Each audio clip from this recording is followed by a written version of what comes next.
السلام علیکم بابا، آج میں نے پیزا کھانا ہے۔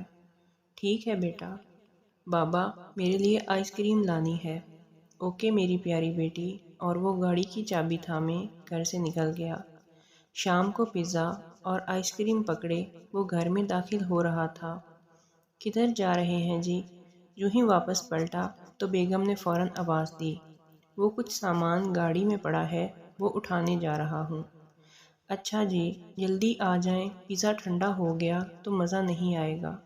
یہ کہہ کر بیگم نے نوکر کو پلیٹیں اور کانٹے لانے کے لیے آواز دی۔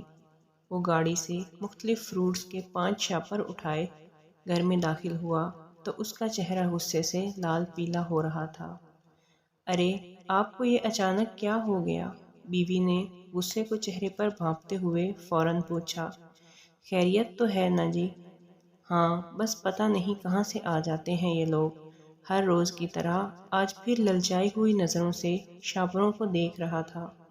7 والوں کا چھوٹا بچہ تو ایسے ہے جیسے کبھی کوئی چیز دیکھی ہی نہیں ہے۔ پتہ نہیں کیا مصیبت ہے۔